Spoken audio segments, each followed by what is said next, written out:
The November rain hammered against the windshield of Graham Alexander Whitaker's Mercedes, a steady percussion matching the pressure building behind his temples. He gripped the wheel tighter, jaw clenched. Another board meeting had bled past schedule, and now Boston's gridlocked evening traffic mocked his urgency. His phone vibrated relentlessly. Notifications from Shanghai. The billion-dollar deal wouldn't wait. "Reschedule tomorrow's morning briefing," he ordered into the Bluetooth system, his voice low, commanding. "I need to run the Asia projections again before we move." "Sir, Mrs. Whitaker, your mother," his assistant stammered. "She's confirmed for the Foundation Gala discussion. She says it can't wait." Of course she had. Graham's knuckles whitened. He was 36, CEO of a global investment empire, and still shackled to his mother's meticulously choreographed expectations. Her social maneuverings always took precedence, especially this week. The light turned green. Graham accelerated, more forcefully than necessary. His thoughts slipped, unwelcome, to the last time he'd pushed back against her. 6 years ago. He'd married without her blessing.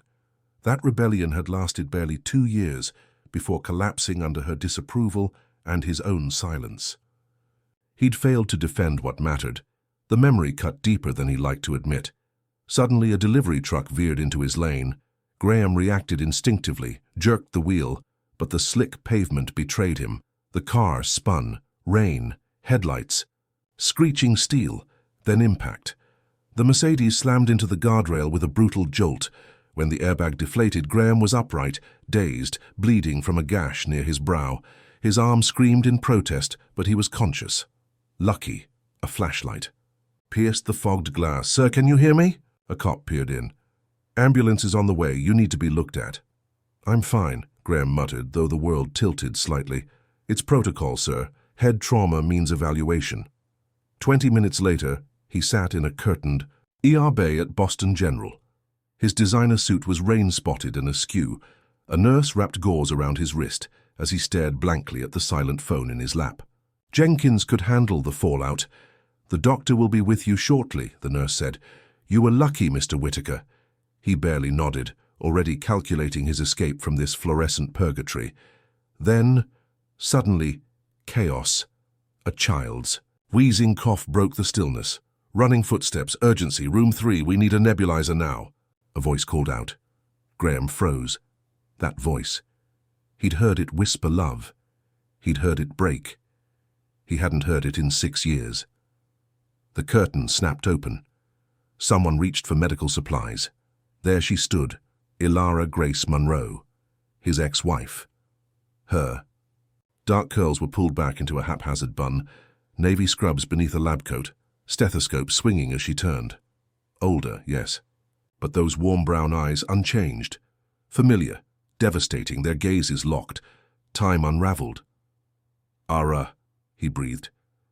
Just above a whisper, her mask snapped on, clinical, practiced, but her hands betrayed her. They trembled. "Dr. Rodriguez needs me in pediatrics," she said to the nurse beside her. "Can you finish here?" And just like that, she was gone. Only the echo of lavender and memory remained. Graham sat still, his chest tight. 6 years of compartmentalized emotion ruptured in a moment. He saw it all. Their first laugh in that cramped Cambridge taqueria. The way she glowed on their wedding day despite his mother's frost. The night she left with packed bags and no return. He hadn't stopped her. Hadn't even asked why. "Mr. Whitaker." The ER doctor appeared, clipboard in hand. "Let's check that head." Graham barely heard him. Ara worked here? She'd stayed. In Boston. He'd assumed she went back to Arizona. Intentionally hadn't looked, because looking meant feeling. And he'd built a life without feeling. The exam passed in fragments. Concussion, sprained wrist. Follow-up scheduled. He stood to leave. His driver was likely outside when he heard it again. That cough, a child's voice, a whimper, a mother's soft reassurance. "It's okay, baby. Mommy's here. Just breathe." Mommy. The word sliced. Through him. "Mrs. Monroe." A nurse's voice now urgent. "Noah's fever's spiking. We'll need to admit him." Noah. The name crashed through Graham's mind like another collision. He moved down the hall, unthinking. Through a gap in the curtain, he saw a boy, curled in a hospital bed, pale and wheezing. 5, maybe 6. Wavy brown hair. Too thin face. Then the boy opened his eyes, and Graham stopped breathing. That color, storm gray with blue halos. The Whitaker eyes. His eyes. Everything aligned. The timeline. The vanishing. The distance. She had been pregnant. She'd left because of him, and she'd never told him he had a son. Graham staggered back. His world, built on mergers, strategy, ruthless control, split open. Ara leaned over the boy, whispering something, smoothing his hair. So gentle, so maternal, and so heartbreakingly alone. Graham turned and walked away. Now was not the time. But everything had changed, permanently. Meanwhile, down the hall, Ara's hands were shaking. She documented Noah's vitals by the soft light of the pediatric ward monitors, forcing calm into her fingers. The tremor beneath her ribs betrayed the truth. He'd seen them. "Mommy," Noah's voice was paper thin. "Can you stay?" She kissed his forehead, ignoring the fire beneath her palm. "Always, baby, I just need to finish these notes." He caught her hand. His eyes searched hers. "You look scared." "I'm just worried about you," she lied, smoothing his curls. "Close your eyes, sweetheart." Only once, his breathing slowed, did she escape to the break room. She slid down the wall and pulled out her phone. "Pick up. Please, pick up," she whispered. A groggy voice answered. "Do you know what time—" "He's here," Ara choked out. "Graham, he saw Noah." Lucia sat up audibly. "What? How?" "Car accident. Nothing major. But Lucia, you—" Should have seen his face. He looked at Noah and just knew. "First breathe," Lucia ordered. "Is Noah okay?" "Fever's still high. They're keeping him overnight." "And Graham? Did he say anything?" "No. But he saw. He knows." Lucia went quiet. Then, "Ara, listen to me. You've raised that boy on your own for 6 years. He's yours. You're stronger than you think. But his family— Stop. Graham's mother is terrifying, yes, but he's not her. He chose silence, not cruelty. And if he tries anything now, you fight, you have rights." Ara closed her eyes. She'd planned to tell him.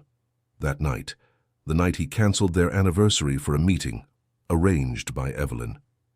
She remembered Evelyn's, her voice in the powder room of the Whitaker Gala. "Darling, you must see this isn't sustainable. Graham can't split his life in two. You don't belong in this world." A week later, Ara walked out, pregnant, alone, and utterly done. A noise in the hallway snapped her back. "I have to go," she whispered. "Call me tomorrow," Lucia urged. "And Ara, remember who you are." She splashed cold water on her face, adjusted her scrubs, and stepped into the corridor. And there he was. Graham, still in his rain-spattered suit, staring at the room she'd just left, face pale, eyes wide, as if 6 years of distance had meant nothing. He played the voicemail on speaker. His mother's elegant voice drifted through the car, full of expectations about seating charts and society appearances. Graham stopped the message midway, throat tight. For the first time in his life, he did something impulsive. He drove straight to her Beacon Hill home without warning. The housekeeper blinked at him in surprise, but directed him to the conservatory. Evelyn Whitaker was perched in her usual armchair, a fan of gala invitations splayed across her lap. She didn't look up until he entered. "Darling, I've been trying to reach you," she said without missing a beat. "These RSVP responses are absolutely unacceptable for—" "I saw Ara last night." Her hand froze. "I wasn't aware." "She was still in Boston," Evelyn said carefully. "She's a nurse at Boston General," Graham replied, stepping closer. "She was there when I had the accident." "Yes, Jenkins mentioned something about a minor collision." "Really, darling, you have to be more—" "I have a son."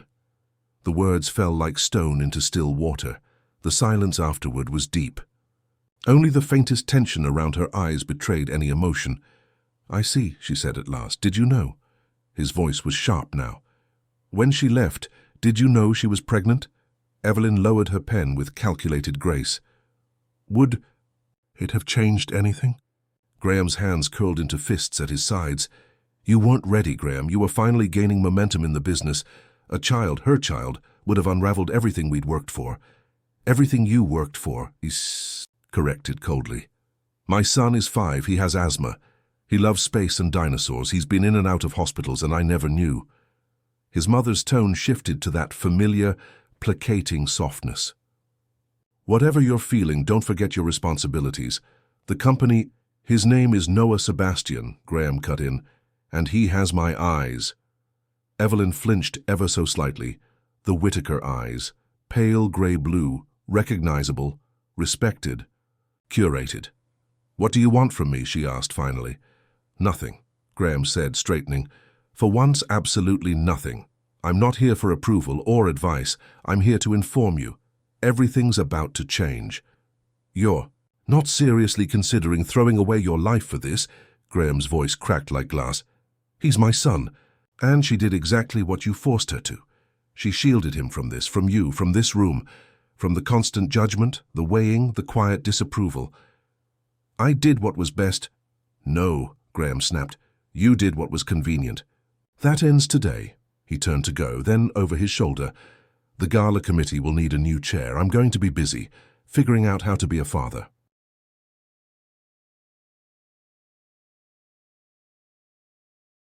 She called his name, but he didn't stop. He stepped out into the sharp Boston light, phone buzzing in his pocket. Unknown number. Noah's feeling better. We should talk. Dinner tomorrow? His hand trembled slightly as he saved the contact. Ara. He typed back, name the time and place, I'll be there. Then he did something else he'd never done before. He cancelled every meeting for the next day. Whatever that dinner became, it would be the most important appointment of his life, because somewhere in Boston, a little boy with his eyes was finally breathing easier. A little boy who deserved more than secrecy or shame.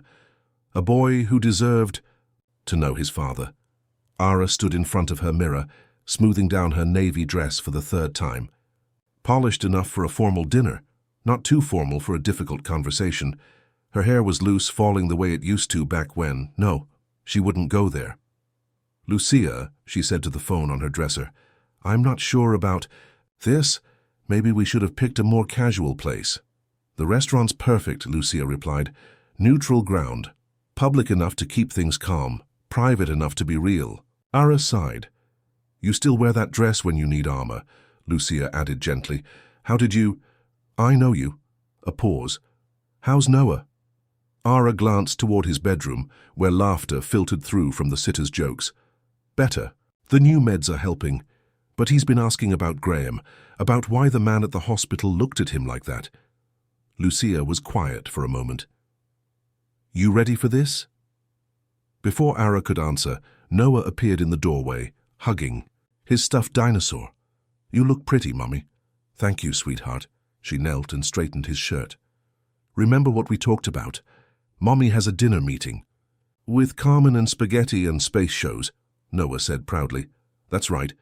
His eyes, Graham's eyes, searched her face. Is it with the man from the hospital? Ara's breath caught. Yes, honey. Someone Mommy used to know. We need to talk. Is he why you look nervous? She kissed his forehead. I'm not nervous, but she was. She arrived at the restaurant, La Maison Azur, just after 7, the same place they'd gone on their first anniversary. She noticed. The meaning. Of course she did. Graham was waiting at the entrance in a dark suit, tension coiled in his posture. He looked tired, unpolished, human. You look beautiful, he said.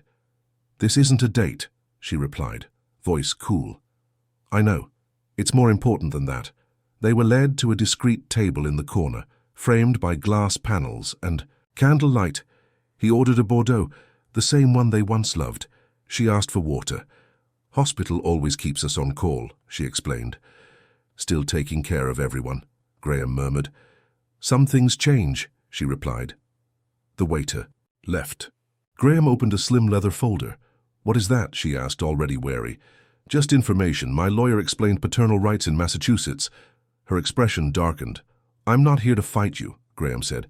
I just needed clarity. I had to understand where we stand. Ara's voice was quiet, sharp. Where we stand is 6 years in the past. Only now there's a little boy involved who doesn't need his life overturned because you feel guilty. This isn't guilt, he said hoarsely. It's about him, about our son, who wears NASA shirts and loves Jupiter and has your smile. She reached for her glass, hand unsteady. You've been watching us. I've been learning. I missed 5 years. I'm trying to catch up. He leaned closer, voice low. Tell me about him, please. That word, please, undid her. Graham Whittaker didn't plead, unless he meant it. He's curious, she said softly. Too curious sometimes. Wants to know why stars burn and why the sky is dark in space. Makes me read him astronomy books until he falls asleep. Graham's expression twisted with pride. He gets that from you. And his stubborn streak from you. He furrows his brow like I do, Graham said. I saw it, in that science fair photo. You saw that? School website, he said, pulling up his phone. Public gallery, he scrolled. He was a star in the winter play, won a reading contest, planted a garden with his class. I've learned more in 2 days than some dads do in years, but it's not enough. Ira blinked hard, emotion rising. You can't just walk into his world. I'm not trying to crash in, Graham said. I want to earn it, slowly. Your pace, your rules. Just give me the chance to be his father. Silence stretched between them. He's been asking, she said at last, about you, quietly, carefully. I didn't know what to say. Can figure it out, Graham said, together. Ira stared at him for a long moment, eyes searching his. There have to be rules, she said at last. Boundaries, he nodded. Anything you need. No alone time until he's comfortable. No telling your mother where we live. And no lawyers. Graham lingered by the plaza, watching as families flowed past. He'd spent hours preparing for this outing, researching the planetary exhibition to engage with Noah's interests. His phone buzzed, a text from Ara running 10 minutes late. Noah insisted on bringing his space notebook. Graham smiled, already familiar with the notebook, where Noah documented his scientific discoveries. Over the past few days, he'd learned so much about his son, all thanks to the careful questions he'd asked Ara. Every little detail was precious. Noah's favorite dinosaur, Stegosaurus. His bedtime, 7:30 p.m. His habit of humming while drawing. Dad? The voice made Graham's heart race. Noah dashed toward him, his backpack bouncing as Ara followed at a slower pace. The boy wore a blue sweater with planets embroidered on it, and Graham noticed his shoelaces were covered in star patterns. Hey, buddy, Graham greeted as he knelt to Noah's level, something he'd read about in one of the parenting books he'd been devouring. This week, ready to explore space? Noah nodded eagerly, already pulling out his notebook to show it off. I made a list of questions about Mars. Did you know it has 2 moons? Phobos and Deimos. Let's head inside first, Ara suggested, her sadhon gentle. She looked effortlessly lovely in casual jeans and a burgundy sweater, her curls spilling freely around her shoulders. Pace yourself, sweetheart. Graham understood. Noah's excitement sometimes triggered his asthma. Mom's right. We've got all day to explore, Graham said. They got their tickets, Graham insisting on paying despite Ara's protests, and entered the main hall. Noah, between them, seemed to float in his own world of excitement. For the first time, Graham felt an unfamiliar but welcome feeling. Contentment. This was how it was supposed to be all along. The exhibition was spectacular, with interactive displays and actual meteorite samples. Noah bounced from exhibit to exhibit, his enthusiasm infectious. As he shared facts about each planet, Graham realized that he was fascinated, not just by the information but by the way his son's mind worked. Analytical yet imaginative. Look, Noah pressed his face against a display case containing a reddish rock. This is a real piece of Mars. It came from a meteorite that landed in Antarctica. Actually, a cultured voice interrupted. It's from the Sahara Desert. Graham froze, the blood draining from his face. He knew that voice. Turning, he found himself face to face with his mother. Evelyn Whittaker stood there in an expensive cashmere ensemble, her perfectly styled hair and diamond earrings glaringly out of place in the casual crowd. Behind her, her driver stood uncertainly. Mother, Graham's voice was tight. What are you doing here? I had to see for myself. Evelyn's eyes flicked toward Noah, who had instinctively moved closer to Ara. When you missed the Foundation meeting this morning, I had Jenkins track you down. We need to talk about it. Graham made a mental note to fire Jenkins first thing Monday morning. Mrs. Whittaker. Ara's voice was cool, professional, her arm protectively around Noah. This isn't the place or the time. Evelyn dismissed Ara with a glance, her attention firmly fixed on Noah. Her expression softened, but only slightly. Well, there's no denying those eyes. He's a Whittaker through and through. We'll need to discuss his education, of course. Phillips Academy has an excellent primary program. Big cancer. No. Graham's voice cut through the air like a blade. You don't get to do this, not here, not ever. Evelyn raised an eyebrow. Don't be dramatic, darling. I'm simply thinking of the boy's future. Surely you don't want him in public school and those clothes. We can do better than department store planets. Noah instinctively clutched his notebook tighter, his other hand finding Graham's. Graham could see the uncertainty in his son's eyes, and something inside him snapped. Outside, he growled. Ara started to speak, but Graham touched her arm gently. It's okay. Take Noah to see the Mars rover exhibit. I'll handle this. In the courtyard, Graham turned to face his mother, fury igniting within him. How dare you? How dare I? Evelyn tilted her head. Take an interest in my grandson's future? Honestly, Graham, you're being unreasonable. That woman, Graham's voice shook with anger, is Noah's mother. She's raised him beautifully, given him everything he needs and made him into an amazing little boy. A little boy you just hurt with your thoughtless comments about his clothes and his school. I merely suggested— No, you tried. To control him, to make him into your image of what a Whittaker should be, just like you did to me. Graham stepped closer, his voice low and firm. But here's what you need to understand, Mother. I won't let you do to Noah what you did to me. I won't let you make him feel like he's never good enough, like he'll never be perfect enough for the Whittaker name. Evelyn's face hardened. Everything I did for you, to give you the best.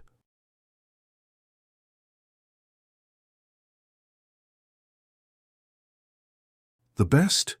Graham's voice was filled with contempt. The best empty life? The best lonely existence? I lost the love of my life because of you. I missed 5 years of my son's life because I was too weak to stand up to you. But that ends now. Evelyn's eyes narrowed. If you think I'll stand by while you throw everything away— You don't have a choice, Graham interrupted, his voice deadly quiet. If you ever try to interfere with Noah or Ara again, I will walk away from everything. The company, the foundation, all of it. I'll start over from scratch if I have to, but I will not let you poison my son's life the way you poisoned mine. You wouldn't dare. Try me. Graham pulled out his phone, quickly transferring a large sum to a new account. Consider that my resignation fund. Cross me on this, Mother, and I'll use it. Evelyn stared at him, her expression unreadable. Perhaps for the first time in years, she saw him. Really saw him. You've changed, she said, a note of realization in her voice. Yes, Graham replied calmly, his voice strong.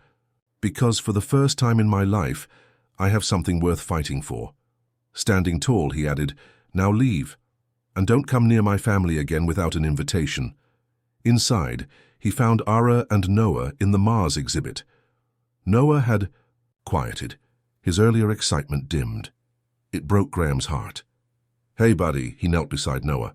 I'm sorry about that. Sometimes grown-ups, we forget what's really important. Noah looked up at him, his expression solemn.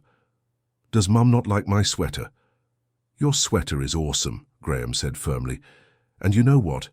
I learned more about space from you today than I ever learned in fancy schools. You're perfect just the way you are. Noah's smile slowly returned. Really? Really, Graham confirmed, gently touching the planets on Noah's sweater. Now how about you tell me more about that Mars rover? I heard it sings. Happy birthday to itself every year up there, all alone on Mars. Pretty cool, huh? Noah launched into an enthusiastic explanation, his excitement rekindled. Graham felt Ara's hand brush his shoulder. A brief touch, but one filled with understanding and maybe something more. Later, as they sat over ice cream in the museum cafe, Noah worked on his space drawings while Graham and Ara shared a quiet moment. "Thank you," she said finally, "for standing up to her. I should have done it years ago." Graham watched Noah carefully color a red spot on his Jupiter drawing. "I won't let her hurt him like she hurt us." Ara's eyes met. "His us?" Graham nodded, a flicker of something passing between them. "Maybe," Ara whispered. "Maybe we can still have that family." Noah proudly held up his drawing. "Look, I drew us in a rocket ship going to visit Jupiter." The picture showed 3 stick figures in a crayon spaceship, one tall with black hair, one with curly brown hair, and a small one in the middle, holding both their hands. Graham's throat tightened. There it was, in a child's pure vision, the family they could be, the family they might become if he was brave enough to reach for it. They both hesitated, but it was clear Noah needed reassurance. "All right, just for today," Ara said quietly. Graham's penthouse occupied the top floors of a posh building, complete with top-tier security and a private elevator. He'd never brought Noah here before. It felt too loaded, too significant. But now, watching his son wake up and take in the panoramic view of Boston Harbor, Graham regretted not doing it sooner. Noah's eyes widened as he gazed out the window. "You can see the whole sky from here," he said, awestruck. "Wait until nighttime," Graham replied, his voice unconsciously softening. "The stars are incredible." Ara shot him a sideways glance. They hadn't talked about sleepovers yet, but Noah was already exploring his curiosity, pushing past his initial discomfort. "Dad, do you have a telescope?" Noah asked, his voice full of excitement. Graham had recently bought a professional-grade telescope, motivated by Noah's fascination with the stars. He'd been waiting for the right moment to share it. "You want to learn how to use it?" Graham asked. For the next hour, they immersed themselves in astronomy, Graham showing Noah how to adjust the settings while also handling phone calls from concerned friends and colleagues. It was almost normal, almost perfect until Graham's private elevator chimed. "That's impossible," Graham muttered under his breath. Security knew not to allow anyone up without prior notice, yet Evelyn Whitaker, his mother, had always considered herself exempt from the rules. She strode out of the elevator like she owned the place. "Well, darling," she began, eyes narrowing as she took in the scene, "ignoring my calls, now that it's public, we need to—" She paused, looking around. Noah's backpack rested. By the couch, Ara's medical journals were scattered across the coffee table, and half-eaten lunch sat on the dining table. "What is this?" Evelyn's voice was like ice. "This is my family," Graham said coldly. "The family you tried to keep me from. The family I've chosen." Evelyn's laugh was sharp. "This woman who hid your child from you, who's probably after your money—" "Stop!" Graham's voice exploded, raw and thunderous. "You don't get to come into my home and insult the mother of my child. Not again!" Noah appeared, in the doorway clutching his space notebook, his small face filled with concern. "Dad, is everything okay?" The silence that followed was thick and heavy. Framed in the doorway stood the living embodiment of everything Evelyn had denied, the child who was a perfect blend of Graham and Ara, a mixture of power and compassion, privilege and authenticity. "Noah," Evelyn said, her voice softer now. "You're leaving," Graham cut her off, "and this time don't come back until you understand what family really means." When she finally left, the silence felt unbearable. Noah looked between his parents, unsure. "Can we go back to the telescope?" That simple request dissolved the tension. Graham chuckled genuinely. "Of course we can, buddy." He looked at Ara. "Maybe you and Mum want to stay for dinner. We could order pizza, and when it gets dark, I'll show you both how to find that constellation you made up for your project. Can we?" Noah's eyes lit up. "Please?" Ara looked at their son, brilliant, resilient Noah, who'd handled today better than any child should. Then she looked at Graham, who had finally chosen them over everything else. "Yes," she said, quietly, "we can stay. Because sometimes in the midst of chaos you find your true north. Sometimes the very things that threaten to tear you apart show you what's worth holding on to. And sometimes as you watch your child discover the stars through his father's telescope, you realize that some loves are stronger than pride, stronger than hurt, and even stronger than time." That pizza dinner turned into breakfast. which turned into another dinner. And before anyone knew it, Graham's penthouse had become their sanctuary, away from the media storm. It had become a place where they could simply be a family. 2 weeks after the news broke, Graham sat in his office watching Noah work on his homework. The boy had claimed a corner of Graham's massive desk, space books and colored pencils strewn across quarterly reports. "Dad?" Noah asked, glancing up from his work. "What's bigger, Jupiter's Great Red Spot or Earth?" "The Great Red Spot is about twice the size of Earth," Graham replied, his answer automatic. He'd been immersing himself in space facts, determined to keep up with Noah's fascination. Noah scribbled in his notebook.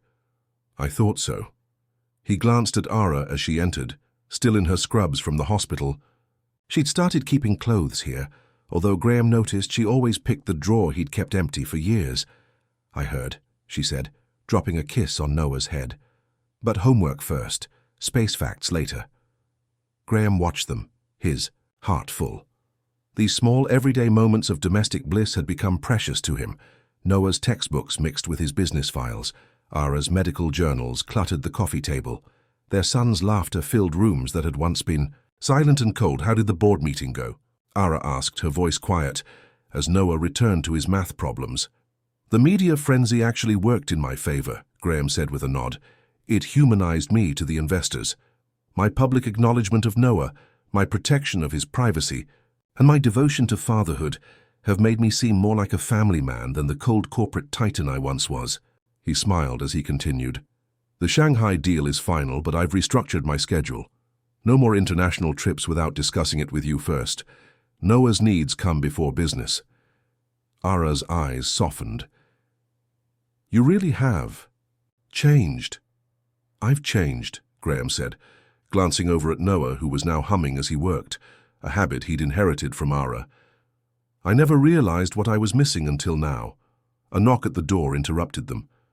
"Mr. Whitaker, the developers for the new Children's Hospital wing are here for the final approval meeting." Graham had nearly forgotten about the pediatric wing expansion, a project he'd initiated after learning about Noah's frequent hospital stays. "Send them to the conference room," Graham said, turning to Noah. "Hey, buddy, want to see something cool? These people are building a special section of the hospital just for kids like you." Noah's eyes lit up. "Can I show them my ideas? I drew pictures of what a space hospital would look like." Ara chuckled, amused. "Just don't forget your inhaler if you get excited." The developers, serious men and women in expensive suits, were caught completely off guard when Noah burst into the conference room, notebook in hand.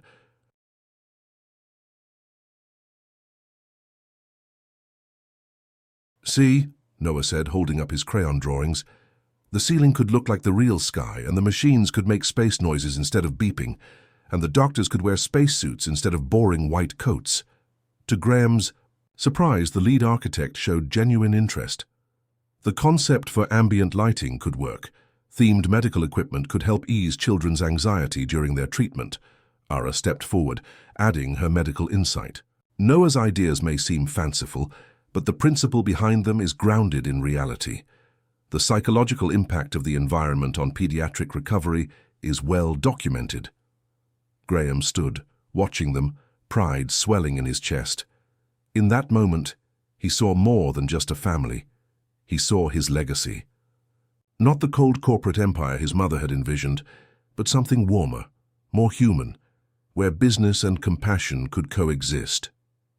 After the meeting, Noah crashed on the office sofa, exhausted but happy. Ara tucked him in with one of the blankets that had migrated from her apartment to the penthouse. "He's going to change the world someday," Graham murmured softly. "He already has," Ara said, her voice filled with warmth. "He changed ours." The sun dipped below the horizon, casting soft golden light across the office. Graham's heart swelled as he looked at his son, asleep, and Ara beside him. This was the life he'd always longed for.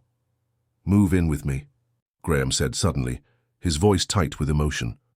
Ara froze, her hand stilling on the blanket. "What?"